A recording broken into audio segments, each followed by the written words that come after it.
2026-এর বার্তা আমরা দেব যে আগামী নির্বাচনে আমরা কি চাইছি, কি করতে চাইছি, সেটা এখানে যারা হাজার হাজার মানুষ উপস্থিত হয়েছেন এই বার্তা নিয়ে গিয়ে পাড়াতে পাড়াতে, মহল্লাতে মহল্লাতে, বুথে বুথে, চায়ের দোকান থেকে শুরু করে পাড়ার রকে যে যেখানে, খেলার ময়দানে যে যেখানে থাকেন, এই বার্তাটা আমাদের পৌঁছে দিতে হবে আইএসএফ এর বার্তাকে। আমাদের আইএসএফ এর লক্ষ্য উদ্দেশ্য কি? আইএসএফ এর লক্ষ্য উদ্দেশ্য হচ্ছে যে সমাজ ব্যবস্থার পরিবর্তন করতে হবে। এক মফস্বল এলাকার মানুষ, সুন্দরবনের মানুষ, দার্জিলিং এর মানুষ, দিনাজপুরের মানুষ, মালদার মানুষ, বাঁকুড়ার মানুষ, বীরভূমের মানুষ, হুগলির প্রত্যন্ত গ্রামের একটি মানুষ কেন ট্রিটমেন্ট করতে গিয়ে কলকাতার সরকারি হসপিটালের দ্বারস্থ হতে হবে? Indian secular front alternative politics provide করছে। ইন্ডিয়ান সেকুলার ফ্রন্ট কল দিচ্ছে 2026 সালে যদি আমাদেরকে আপনারা সরকারে নিয়ে আসেন, আমরা এই 5 বছর একটা সরকারের সময় পাই, 5 বছর 5টা জেলাতে আমরা কলকাতার পিজি, এনআরএস, আরজি করের মতো স্টার হসপিটাল আমরা বানিয়ে দেব। তাহলে গ্রামের মানুষকে আর শহরে উপস্থিত হতে হবে না। আমরা কল দিচ্ছি আপনাদের। আজকে দেখলে দেখা যাবে শিক্ষা ব্যবস্থা তলানিতে চলে যাচ্ছে। 2012 থেকে 2024 এই সমকালে পশ্চিমবাংলায় প্রায় 25,000 প্রাইমারি স্কুল বন্ধ হয়ে গিয়েছে। তাই আজকে আমরা এই মঞ্চ থেকে ঘোষণা দিচ্ছি, শুধু বন্ধ হয়ে যাওয়া স্কুলগুলো চালু করা নয়, নতুন নতুন শিক্ষা প্রতিষ্ঠান হবে, কলেজ তৈরি হবে, নতুন নতুন শিক্ষা প্রতিষ্ঠান হবে, কলেজ তৈরি হবে, সাথে সাথে ইউনিভার্সিটিও তৈরি হবে। দুর্ভাগ্য আমাদের মুর্শিদাবাদ জেলা সারা ভারতবর্ষের পিছিয়ে থাকা জেলাগুলোর মধ্যে যদি আমরা খোঁজ করি একটা জেলা পাবো, মুর্শিদাবাদ জেলা। সেই জেলাতে এখনো পর্যন্ত একটা ফুল ফ্লেজের ইউনিভার্সিটি দেখতে পাচ্ছি না। আমরা শুধু মুর্শিদাবাদ জেলা নয়, 10 লক্ষ 20 লক্ষ মানুষের গড়ে প্রতিটা জায়গায় আমরা সেই ইউনিভার্সিটি তৈরি করব। উচ্চ শিক্ষায় শিক্ষিত যাতে হতে পারে আমাদের সমাজের ছেলেরা, তার ব্যবস্থা আমরা করব যদি 2026 সালে বাংলার মানুষ আমাদেরকে সুযোগ দেয়। আপনাদের জানিয়ে রাখি, আজকের রাজ্য সরকার যে দ্বিচারিতা করছে সংখ্যালঘুদের সাথে, দলিতের সাথে, আদিবাসীর সাথে, সেই বঞ্চনা থেকে আমরা অবসান ঘটাবো।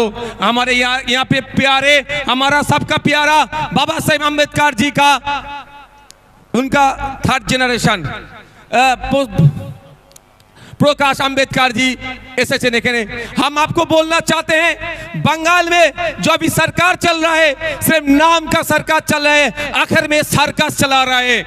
क्योंकि यहाँ पे 100 पॉइंट रोस्टर के अनुसार से 22% दलित को जॉब मिलना चाहिए, लेकिन ऑफिशियल ये लोग 22% दलित को जॉब दे रहा है, लेकिन उसमें से 10% असली दलित नहीं है।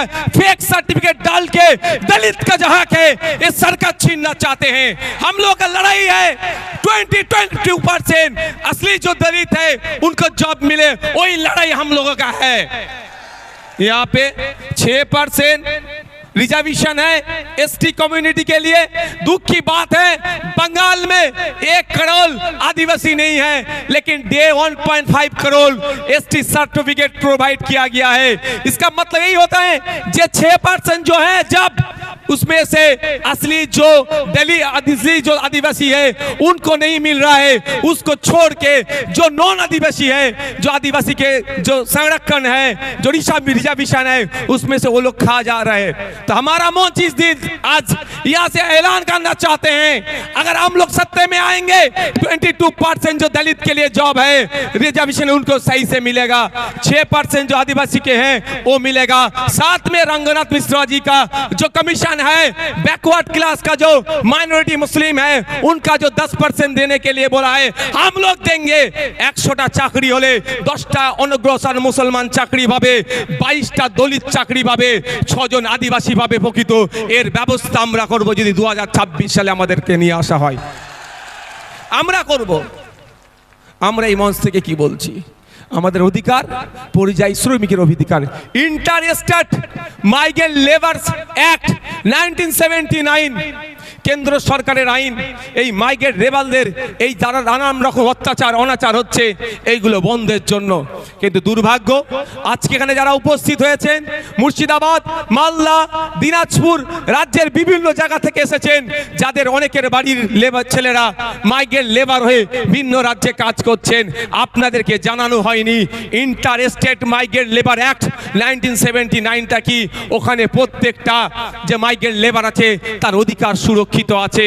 কিন্তু দুর্ভাগ্য আমাদের ওই আইন বইয়ের পাতাতে সুরক্ষিত আছে, বাস্তবে কিন্তু আমার শ্রমিকরা সুরক্ষিত নয়। তাই আপনাদের বলবো, যদি আপনারা আমাদেরকে সুযোগ দেন 2026-এর জন্য, শুধু আপনারা নয়, আপনারা আজকে বাড়ি যাবেন, বাড়ি গিয়ে মহল্লাতে, ক্লাবে, মাঠে, ময়দানে, হাটে বাজারে, যে বাসে ঘাটে যেখানেই যাবেন, একটাই কথা যে আইএসএফ কে বা সুযোগ দেওয়া হোক।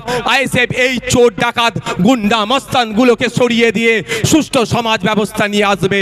যে এই সমাজ ব্যবস্থায় সরকারি কর্মচারীরা তার হকের দিয়ে পাবে কেন্দ্রীয় সমাহারে, যে সমাজ ব্যবস্থায় শূন্য পদগুলো পূরণ হবে, বেকারত্ব দূরে সরানো হবে, যেই সমাজ ব্যবস্থায় আনিসের বিচার হবে, তামান্নার বিচার হবে, তিলোত্তমার বিচার হবে, যে সমাজ ব্যবস্থায় নারীরা তার অধিকার পাবে, যে সমাজ ব্যবস্থায় কৃষক তার উৎপাদিত ফসলের দাম পাবে, যে সমাজ ব্যবস্থায় আমি আপনি মেহনত করছি, আমার আপনার শ্রমের মূল্যায়ন হচ্ছে না, এই শ্রমের মূল্যায়ন হবে, মিনিমাম ওয়েজেসটা আমরা বাড়াবার ব্যবস্থা করব।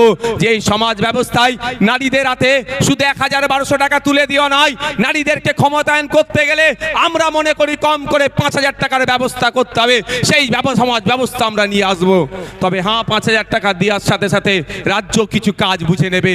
এই সুষ্ঠু সমাজ ব্যবস্থা আনবো, যেখানে বর্ণগত, জাতিগত, ধর্মগত, নারী পুরুষের কোনো ভেদাভেদ থাকবে না, যেখানে সবাই আমরা মানুষ, আমাদের সামাজিক পরিচয় আমরা যেটা সেটা নিয়ে মাথা তুলে বেঁচে থাকবো। সেই সমাজ ব্যবস্থা নিয়ে আসবো। বাংলার মানুষ যদি 2026 লোক বিধানসভা নির্বাচনে আমাদেরকে সুযোগ দেয়, তবে আপনাদের উপস্থিতি প্রমাণ করে দিচ্ছে যে বাংলার অলিতে গলিতে ইন্ডিয়ান সেকুলার ফ্রন্টের যে জয় জয়কার হবে, সেটার আপনাদের উপস্থিতি আছে কিন্তু প্রমাণ করে দিচ্ছে। আপনারা মাঠে যারা আছেন, আপনারা হয়তো বাইরে যেতে পারছেন না, আমি তো একটার পরে এখানে এসেছি, আমি বাইরের অবস্থাটা একটু ঘুরে ঘুরে দেখছিলাম। আপনারা এখানে যে রকম মানুষ আছেন, এর কয়েক গুণ বেশি মানুষ বাইরে শুধু ঘুরছে, জায়গা পাচ্ছে না বলে। আপনাদের ঘোষণা অনুযায়ী আমি গত বছর ঘোষণা দিয়েছিলাম, আমরা বলেছিলাম আমরা চেষ্টা করব কলকাতায় ব্রিগেডে করা, কিন্তু আমরা যখন অ্যাপ্লিকেশন করেছি আমাদেরকে জানানো হয়েছে এই সময় এই আর্মিদের কোনো একটা ট্রেনিং চলছে, সেই মার্চ পর্যন্ত ব্রিগেড ময়দান দেওয়া যাবে না। সুতরাং আমরা সেখানে ওই জন্য বুক করতে পারিনি, ফলে আমরা এখানে বুক করেছি। তবে আপনারা সাথ দিলে শুধু ভাঙড় থেকে নয়, রাজ্যের বিভিন্ন প্রান্ত থেকে 2026 বিধানসভায় ডবল ডিজিটের বিধায়ক ইন্ডিয়ান সেকুলার ফ্রন্ট পাচ্ছে। তারপরে আমরা আশা করব এবং আর্মিদের ট্রেনিং কখন আছে সেটাও প্রয়োজনে দেখে নেব, তার ট্রেনিংয়ের ফাঁকে বা ট্রেনিংয়ের পরেই আপনাদের সাথ নিয়ে আবার আপনাদেরকে নিয়ে কলকাতায় আমরা ব্রিগেড ময়দান ভরাবো অধিকারের জন্য।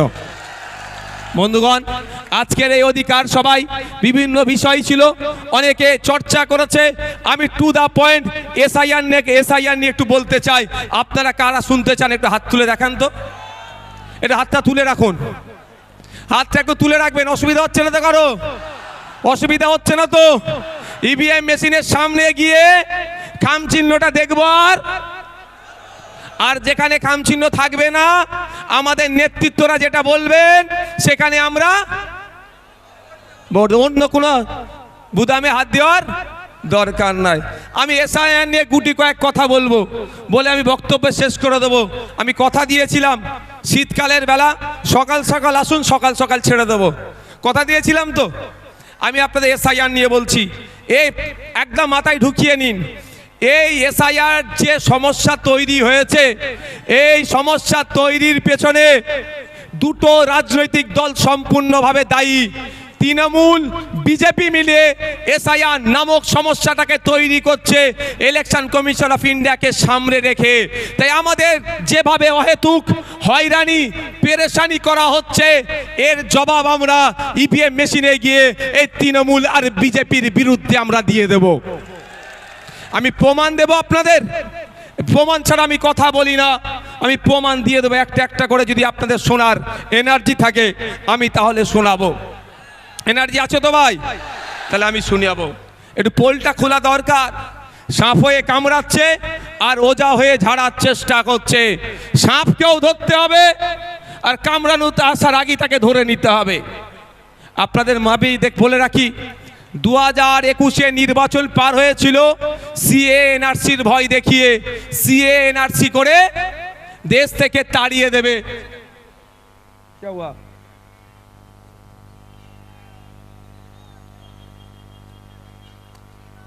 সংগ্রামী যৌথ মঞ্চে যে মঞ্চ আছে তার উপরে ছেলেরা উঠে গেছে। না ভাইয়া ভাই, এই উপরে যারা উঠেছে না ভাই যাও, একদম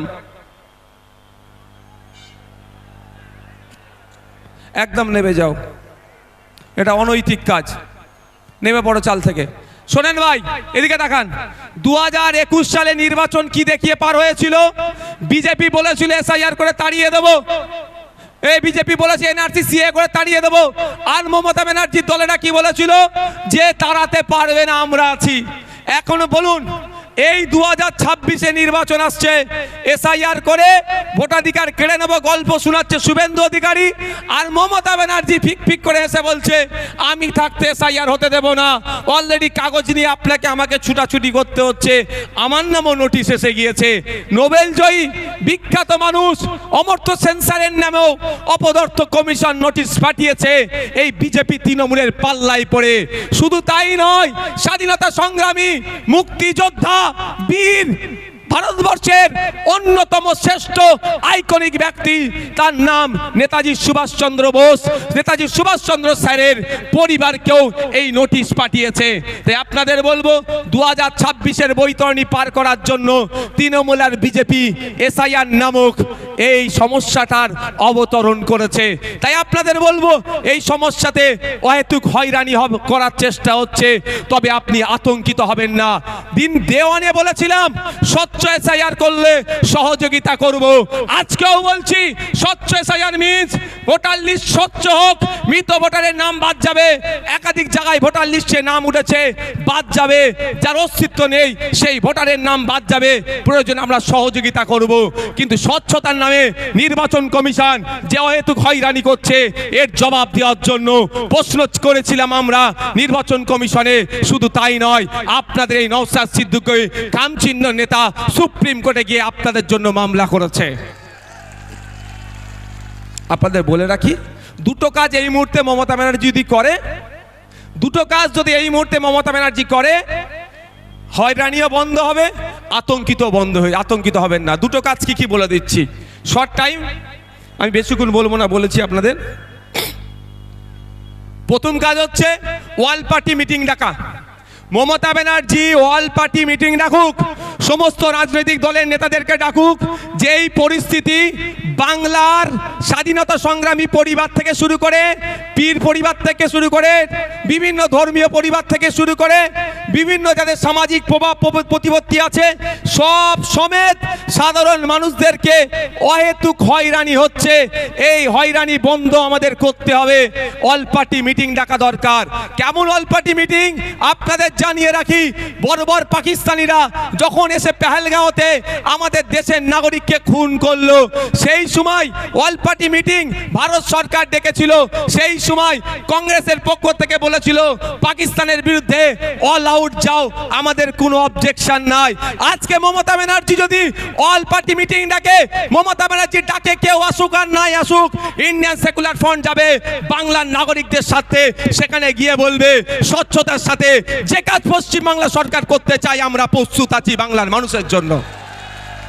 করবে, তাহলে আপনি আতঙ্কিত মুক্ত হবেন তো ভাই? কিন্তু চাই না আপনি আতঙ্কিত মুক্ত হন মমতা ব্যানার্জির দলেরা। এরা চাই আপনি পেরেশানে থাকুন। আপনি পেরেশানে থাকলে প্রশ্ন করতে পারবেন না মাদ্রাসায় টিচার নেই কেন। আজকে দেখুন কলকাতায় গতকালকে খোঁজ নিয়ে দেখুন প্রায় 33 দিন এই ঠান্ডাতে তারা পড়ে আছে। আনএডেড টিচারগুলো, এমএসকেএসএসকে টিচারদের সাম্মানিকটা ঠিকঠাক পাচ্ছে না। মাদ্রাসায় 10,000 শূন্য পদ হয়ে গেছে, পরিকাঠামো ধ্বংস হয়ে গেছে, স্কুলে টিচার নাই, হাই স্কুলে টিচার নাই, শিক্ষার পরিকাঠামো ধ্বংস হয়ে গেছে। আপনি এটা প্রশ্ন করবেন না এসআইআরের কাগজ নিয়ে ছুটাছুটি করবেন? এই ছুটাছুটি করার জন্য আপনাকে এই পদক্ষেপগুলো গ্রহণ করছে না। দ্বিতীয় হচ্ছে বিধানসভায় নিন্দা প্রস্তাব পাস করানো হোক। বিধানসভায় নিন্দা প্রস্তাব পাস করানো হোক। যেভাবে অহেতুক হয়রানি করা হচ্ছে এটা অত্যন্ত নিন্দাজনক কাজ। সেখানে নিন্দা প্রস্তাব পাস করানো হোক, সেই নিন্দা প্রস্তাবের কপিটা ইলেকশন কমিশন অফ ইন্ডিয়াকে দিক, আর যে সরকার একটা মামলা করুক সেই মামলাতে কপিটা অ্যাটাচ করে দিক। নিশ্চিতভাবে সুপ্রিম কোর্ট এটার প্রতি বিবেচনা করবে, কারণ বিধানসভার মধ্যে নিন্দা প্রস্তাব পাস করানো মানে পুরো পশ্চিম বাংলার মানুষ এটাকে নিন্দা করছে, এই অহেতুক হয়রানিকে। এটা করবে মমতা ব্যানার্জির সরকার? আওয়াজ দিন একটু। কেন করবে না? পেরেশান তো হচ্ছে দলিত, সব থেকে বেশি পেরেশানি হচ্ছে মুসলমান, তারপরে দলিত, তারপরে আদিবাসী। তাই মুসলমানকে তো বড় মানুষ মনে করে না, শুধু ভোটার মনে করে, আর ক্যাপটিভ ভোট ব্যাংক হিসাবে রাখতে চায়। তাই আপনাদের বলবো, দিকে দিকে আওয়াজ তুলতে হবে, বলতে হবে ইমিডিয়েট পশ্চিমবাংলা সরকারকে এ দুটো কাজ করা দরকার। এক, অল পার্টি মিটিং ডাকা, দ্বিতীয় হচ্ছে বিধানসভায় নিন্দা প্রস্তাব পাস করানো। এরপরও আপনাদের বলছি, আমার উপরে কেন এদের রাগ বুঝতে পেরেছেন? ৭৭টাকে নিয়ে কিছু নয়, নওশাদকেই হারাতে হবে। কারণ আমি তো এদের পয়েন্টে পয়েন্টে এদের ভুলগুলো ধরিয়ে দিই, ওই জন্য ওদের জয়েন্টে জয়েন্টে ব্যথাটা করে যায়। আমি তো বলছি আপনাকে, দেখবেন যাদের বাড়ি ফর্ম গেছে, ফর্মের সাথে আর একটা এক্সট্রা এই হিয়ারিংয়ের নোটিশ গেছে, হিয়ারিংয়ের নোটিশের সাথে আর একটা কাগজ গিয়েছে। সেই হিয়ারিংয়ের নোটিশের সাথে একটা যে কাগজ গিয়েছে সেখানে 13টা ডকুমেন্টসের কথা বলা হচ্ছে। যাদেরকে হিয়ারিংয়ে ডাকা হচ্ছে, এই 13টা ডকুমেন্টসের মধ্যে কোনো একটা ডকুমেন্ট সাবমিট করলে তার হিয়ারিংটা সে পজিটিভ হয়ে যাবে, অর্থাৎ তার অসুবিধা হবে না। এটা বলছো তো? আচ্ছা, আমরা এই এসআইআর নিয়ে এত দুটো মেনলি সমস্যার সম্মুখীন হতে হচ্ছে আমাদের। একটা, টাইম লস হচ্ছে, দাঁড়াতে হচ্ছে, অব্যবস্থা। ওখানে এই গেটের ওখান থেকে সরে যাও তো, এই গেটের ওখান থেকে সরে যাও, গেট থেকে সরে যাও, দেখতে পাচ্ছ না? এই সবার উপরে উঠে বসুন, নিচে বসুন না, বসুন। দুটো জিনিস হচ্ছে তো ভাই। একটা কি, আমার অযথা টাইম দিতে হচ্ছে, ওখানে অব্যবস্থা, ওখানে ঠিকঠাক ব্যবস্থা আমরা পাচ্ছি না, ঘন্টার পর ঘন্টা লাইনে গিয়ে দাঁড়াতে হচ্ছে। দ্বিতীয় হচ্ছে আমি আতঙ্কিত, তাই তো ভাই, যে আমার কি হবে। কিন্তু এই 13টা ডকুমেন্টসের মধ্যে যদি কারো একটা ডকুমেন্টস থাকে, সে আতঙ্ক মুক্ত। আমি ঠিক কথা বলছি তো ভাই? আমি ভাই আতঙ্কিত নই আমার হাতে নোটিশ পাঠিয়েছে বলে। কেন বলুন তো? আর্টিকেল 326, আমার ভোটদানের স্বাধীনতা। 18 বছরের ঊর্ধ্বে হলে আমি ভোট দিতে পারবো, আমি ভারতীয় নাগরিক। আমার এটা কেউ কেড়ে নিতে পারবে না। কারো আশীর্বাদে যেমন কেউ অন্যায়ভাবে রাখতে পারবে না, কারো অভিশাপে কেউ অন্যায়ভাবে কেড়ে নিতে পারবে না। যাক, আমি আপনাদের বলি, এই নোটিশের 6 নম্বর পয়েন্টটা দেখুন কি লেখা আছে। 6 নম্বর বলা হচ্ছে, রাজ্যের উপযুক্ত কর্তৃপক্ষ প্রদত্ত স্থায়ী বসবাসের প্রমাণপত্র বা শংসাপত্র, অর্থাৎ পশ্চিমবাংলার সরকার তার কর্তৃপক্ষকে দিয়ে আপনার হাতে যদি রেসিডেন্স সার্টিফিকেট তুলে দেয়, তাহলে আপনি হিয়ারিংয়ের নোটিশে গিয়ে ওটা দিলেই আপনি হিয়ারিং, আপনার কোনো আর চিন্তার কারণ থাকবে না। কিন্তু সরকার একবারও এটা দেবে বলেছে? একবারও বলেছে যে তোমরা হয়রানি হয়েও না, তোমরা আতঙ্কিত হয়ে না, আমি তোমাদের সরকার, যে আমি তোমাদের ব্যবস্থা করে দেবো। তাই আপনাদের বলি, আপনারা 2021 সালে অনেকে ভাঙড় ছাড়া, অনেকে কি হবে না হবে ভেবে ভোট দিবার ইচ্ছা গেলেও ভোট দেননি। কিন্তু আপনাদের বলছি, আজকে যদি এটা সংযুক্ত মোর্চার সরকার চলতো, তাহলে এই হয়রানি হতো না। তারপরেও যদি হয়রানি করার চেষ্টা করতো, আমরা বাড়িতে বাড়িতে এই রেসিডেন্স সার্টিফিকেটটা তৈরি করে পৌঁছে দিতাম। বাড়িতে থাকো, তোমার বাড়িতে আমরা কাগজ পৌঁছে দেবো। রাজ্য সরকার চাইলে যেভাবে দুয়ারে সরকার করছে, সেরকম বাড়িতে সরকার পৌঁছে দিতে পারতো, খামে ভরে, এনাও তোমার রেসিডেন্স সার্টিফিকেট, যাও তুমি গিয়ে হিয়ারিং এর টেবিলে দাও, তোমার হিয়ারিং পাস হয়ে যাবে, তোমার ভয় নেই। এটা করেছে রাজ্য সরকার, এটা জানতে হবে। আমি প্রথমেই বলি, শুভেন্দু অধিকারী আমাকে আপনাকে ভোটাধিকার কেড়ে নেওয়ার চক্রান্ত করছে। তাহলে চক্রান্ত করলে চক্রান্তের জবাব দিতে হবে তো। কেউ যদি বুনোহল হয়, তাহলে বাঘা তেঁতুল হতে হবে তো ভাই। তো বাঘা তেঁতুলের ভূমিকা দেখতে পাচ্ছি না। তারপরে চলে আসুন 10 নম্বর পয়েন্টে বলছে, রাজ্য স্থানীয় কর্তৃপক্ষের দ্বারা তৈরি পারিবারিক রেজিস্টার্ড। রাজ্য বা স্থানীয় কর্তৃপক্ষের দ্বারা তৈরি পারিবারিক রেজিস্টার্ড 2011 সালে আইসিডিএস কর্মীদের দিয়ে তথ্য তোলা হয়েছিল, এই পারিবারিক রেজিস্টার সেখানে আছে। এই তথ্যটা উঠে প্রথমে গিয়েছিল পঞ্চায়েতে, পঞ্চায়েত থেকে রাজ্যে গিয়েছিল। তাহলে আপনারা বলুন, এই তথ্যটা অলরেডি প্রতিটা পঞ্চায়েতে আছে। এই 10 নম্বর পয়েন্টটা যেটা চেয়েছে এর উত্তর, অর্থাৎ এই যে কাগজ চেয়েছে এই কাগজটা প্রতিটা পঞ্চায়েতে আছে। রাজ্য সরকার 2023-এর পঞ্চায়েত নির্বাচনে একচ্ছত্র ভোট লুট করেছে। সেই ভোট লুট করতে গিয়ে আমরা আমাদের ভাঙড়ের 3 ভাইকে হারিয়েছি, শহীদ মহিউদ্দিন, শহীদ হাসান, শহীদ রেজাউল গাজী। 3 জনকে হারিয়েছি। শুধু নয়, সারা রাজ্যে আমাদের কর্মীদের অত্যাচার করে তারা অবৈধ পন্থা অবলম্বন করে আজকে তারা পঞ্চায়েতের ক্ষমতায় বসে আছে, পঞ্চায়েত চালাচ্ছে।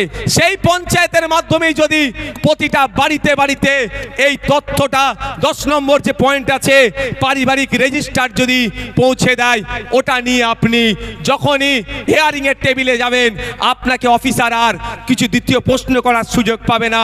ওটা জমা দেবেন, জমা দেওয়ার পরে আপনার হিয়ারিং কমপ্লিট হয়ে যাবে। তাহলে আতঙ্ক মুক্ত হবে না ভাই? রাজ্য সরকার চাইলে আপনার আতঙ্ক মুক্ত করতে পারে এই দুটো ডকুমেন্টস দিয়ে, কিন্তু রাজ্য সরকার তো আতঙ্ক মুক্ত চাইছে না। যদি আতঙ্ক মুক্ত চাইতো, কুরআন শরীফকে নিয়ে যে অসীম সরকার কুভাষায় কথা বলেছে তাকে ধরে এতক্ষণ জেলের মধ্যে রাখতো, পুলিশ সুমোটো করতো, তার বিরুদ্ধে ব্যবস্থা নিয়ে এত দূরের কথা প্রায় 900 মতো অভিযোগ জমা পড়েছে, এখনো একটাও এফআইআর হিসাবে ট্রিট করেনি এই রাজ্য সরকার। তার মানে বোঝা যাচ্ছে আপনাকে আমাকে কি নজরে দেখে। তবে রাজ্য সরকার এফআইআর হিসাবে ট্রিট করেনি বলে ভাঙড়ের বিধায়ক নওশাদ সিদ্দিকী চুপ থাকবে না। আমি কোর্টে যাচ্ছি 156 সাবক্লাস 3 দিয়ে আমি কোর্ট থেকে মামলা করছি অসীম সরকারের বিরুদ্ধে। কিন্তু প্রশ্ন এটা, আপনারা বাংলার মানুষ, সংখ্যাগরিষ্ঠ মানুষ ভোট দিয়ে সরকার তৈরি করলো, আবার সংখ্যাগরিষ্ঠ মানুষকে রাস্তায় নামতে হবে কেন আমার এসআইআর বাঁচানোর জন্য? তাহলে সরকারের কাজটা কি? আমি সরকার তৈরি করেছি, আমার বিপদে আপদে, আমার সুবিধা অসুবিধাতে আমার পাশে থাকবে, তার পরিবর্তে আমাকে আরো ঠেলে দিচ্ছে বিপদের দিকে। তাই আপনাদের বলবো, আসলেই কি তৃণমূল কংগ্রেস এসআইআর থেকে আপনাদের নিস্তার দেবে মনে হচ্ছে? ওয়াকাফ খেয়েছে জানেন তো নাকি?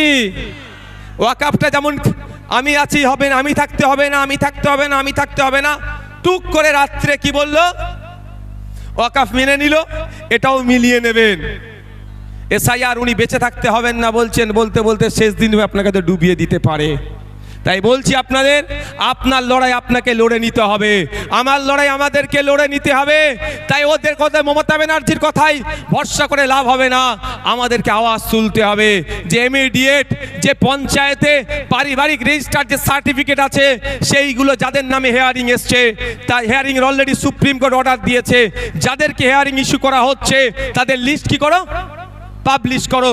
সেই লিস্ট দেখে দেখে পঞ্চায়েতেই পাবলিশ করার কথা বলা হয়েছে, প্রতিটা পঞ্চায়েতে সেই লিস্ট দেখে পাবলিশ করে আমাকে পাবলিশ যেটা হবে আমার বাড়িতে কাগজ পৌঁছে দেওয়া হোক। এই আওয়াজটা আমরা তুলবো তো নাকি গো? তুলতে হবে তো নাকি? ঝিম মেরে গেলে হবে? আর 5 মিনিট বলবো, অসুবিধা আছে? আর এনার্জি আছে? কাদের এনার্জি আছে আর একবার দেখি তো। এনার্জি আছে তো? এনার্জি আছে তো? ফুল এনার্জি আছে? আর 5 মিনিট বলবো।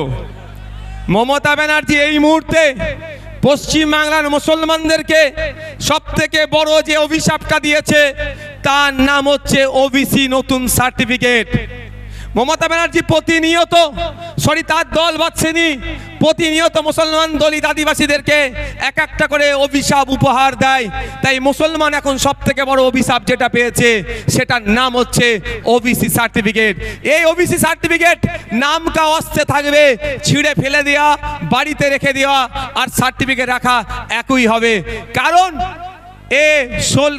কলে কৌশলে মুসলমানদের শুধু নাম কাস্তে সার্টিফিকেটটা রাখতে চাইছে।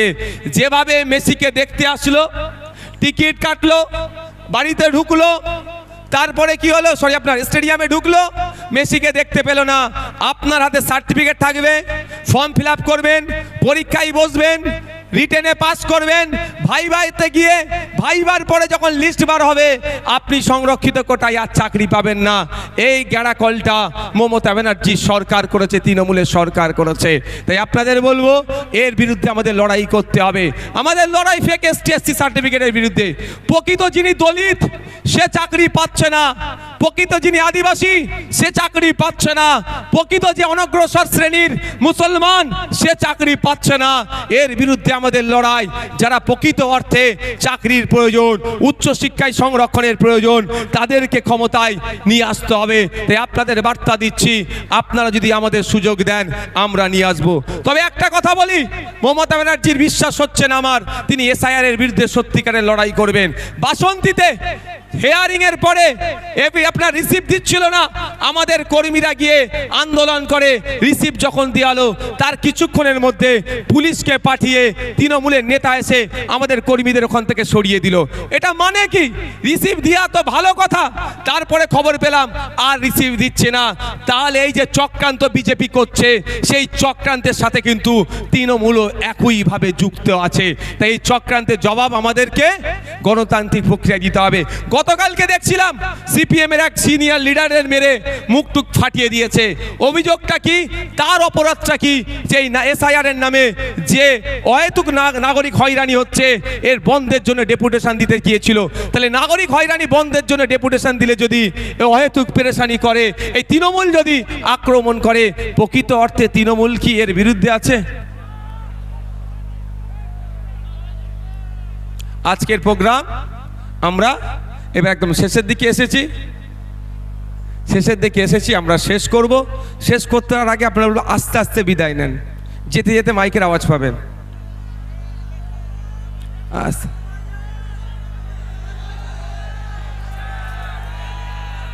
আস্তে আস্তে বিদায় নেন। যেতে যেতে আমি তিনটে কথা বলবো, আপনারা মাথায় রাখতে রাখতে যাবেন।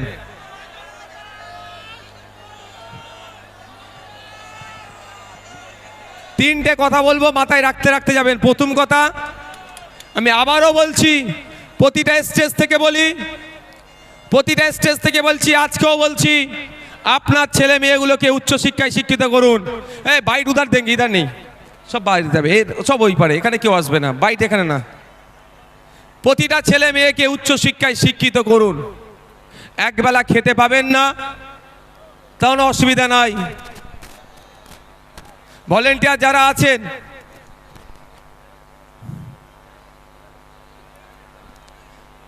উচ্চশিক্ষায় শিক্ষিত করুন। দ্বিতীয় কথা, ভাই শুনো না, এর মধ্যে কোনো ইন্টারভিউ দেবো না দাদা আমার। দ্বিতীয় কথা, রাজনৈতিক সৌজন্যতা বজায় রাখবেন। রাজনীতির জন্য মারামারি হানাহানিতে জড়াবেন না। তৃতীয় কথা, ল অ্যান্ড অর্ডার হাতে তুলে নেবেন না। Law and order situation create হোক এই কাজ করবেন না। প্রশাসনকে আপনারা সহযোগিতা করবেন। আর একটা কথা বলবো, আপনারা কি শুনতে প্রস্তুত আছেন? একটু হাত তুলুন তো যারা শুনবেন। একটা চ্যালেঞ্জ এখান থেকে দিয়ে রাখছি, তৃণমূলের বন্ধুরা আইএসএফ এর সাথে রাজনৈতিকভাবে পেরে উঠতে পারছে না। আইএসএফ এর বিশ্বজিৎ দা, শামসুর আলী মল্লিক, তাপস দা, নাসিরউদ্দিন মীর সাহেব থেকে শুরু করে